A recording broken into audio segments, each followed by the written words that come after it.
95ला PESA कायदा महाराष्ट्रात सुरू झाला आणि त्याची अंमलबजावणी 2014 पासून सुरू झाली. परंतु अजूनही त्या पेसाची जी भरती आहे तर ती होत नाहीये. मागच्या वेळेला आदरणीय जिरवाळ साहेब, आमच्या दादा, आम्ही सगळेजण होतो आणि एक मंत्रालय 2024च्या जून जुलै महिन्यामध्ये आम्ही आंदोलन केलं होतं. त्यानंतर 9 संवर्गाच्या कॉन्ट्रॅक्ट बेसिसवरती भरती झाली. परंतु आता कोर्टानं निर्णय दिलाय की 50-50 आणि 25 म्हणजे ज्या ठिकाणी 100% आदिवासी तिथं 50% भरा, पेसा भरती करा. जिथं 50% आहेत तिथं 50-25% आहेत तिथं 50% भरती करा आणि 25%पेक्षा कमी आहे तिथं 25% पेसा क्षेत्रामध्ये नोकर भरती करा. एकूण 9 संवर्गाची कॉन्ट्रॅक्ट बेसिसवरती भरती झाली, पण अजून 8 संवर्ग म्हणजे 17 संवर्गाची भरती पूर्णत्वाला जात नाही. तर आमची या निमित्तानं मागणी आहे की सरकारनं जर कोर्टानं निर्णय दिलाय तर जीएडी विभाग कशाची वाट पाहतोय.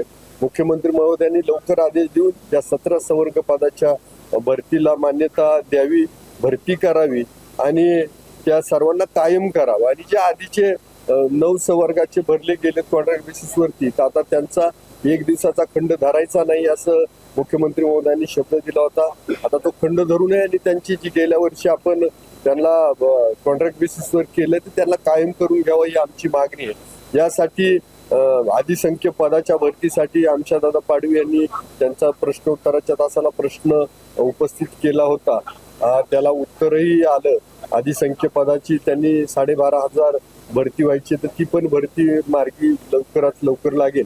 आणि आता माझी लक्षवेधी कदाचित उद्याच्या या सत्रामध्ये असणार आहे आणि त्या लक्षवेधीच्या माध्यमातूनही आम्ही सरकारचं लक्ष वेधतोय.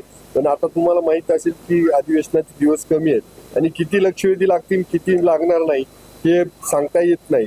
आणि कदाचित उद्याच्या सत्रात लक्षवेधी येते का नाही, कारण शेवटी ज्या लक्षवेधी निघतायत त्या तुमच्या नंबर लागला तरचा प्रश्न आहे किंवा त्याची काढण्याची जी पद्धत आहे ते लॉटरी पद्धतीची प्रक्रिया आहे. त्यामुळे त्यात नंबर लागन ना लागन हे सांगता येत नाही.